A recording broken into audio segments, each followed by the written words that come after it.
স্ত্রীকে ভালো রাখার মানে ভালো খাবার আর বাসস্থান নয়, তার আত্মিক শান্তিটা খুবই জরুরি। সবাই বিলাসিতায় সুখী হয় না।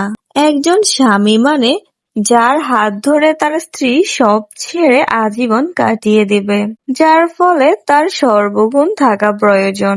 অথচ সমাজ স্ত্রীর পিছনে লেগে থাকে তাকে জাজ করতে। আপনি জানেন না আপনার স্ত্রীর ত্যাগের গল্প। আপনার চোখে সে সর্বসুখী। এরকম হলে সমস্যা আপনার চোখের সাথে অন্তরেরও। আপনি আসলে তাকে উপলব্ধি করতে পারেন না।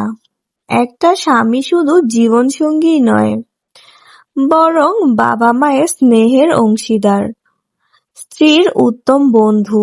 অথচ আপনার মধ্যে ইগো কাজ করে।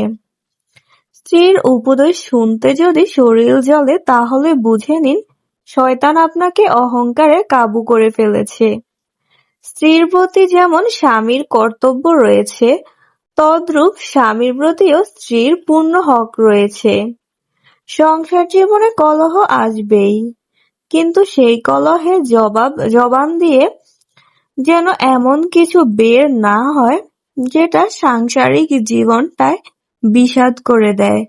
জীবন কেটে যাবে, কিন্তু জবানের কষ্টের ঘা কোনো মলমেই শুকাবে না। স্ত্রী অনুভূতির গুলো তার হয়ে ভাবলে বুঝবেন তাকে। বিশ্বাস করুন, জগতের সব নারী ভালোবাসা, আদর ও আহ্লাদের কাঙ্গাল। এসব দিয়ে প্রতিটি নারীকে সহজেই কাবু করা যায়। আপনি একটু ভাবুন, স্ত্রীর পরিবার থেকে কেউ আপনার বিরুদ্ধে কিছু বললে আপনি মারাত্মক রেগে যাবেন। হয়তো কোনোদিন শ্বশুরবাড়ি পাই রাখবেন না। অথচ প্রতিনিয়ত আপনার স্ত্রীর সাথে এটাই হয়ে চলে। যেখানে আপনিই পারেন না ফ্যামিলি ছাড়া কাউকে আপন করতে, সেখানে তার উপর কিভাবে চাপিয়ে দেন।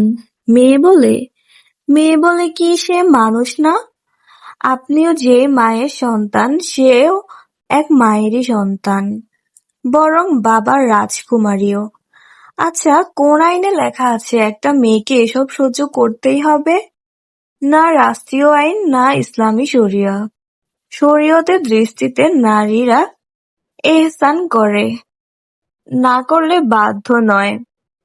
স্ত্রীকে সম্মান দিতে শিখুন, কেননা আল্লাহর কাছে ওই ব্যক্তিই উত্তম যে তার স্ত্রীর নিকট উত্তম। আমার কথা না, হাদিসের কথা।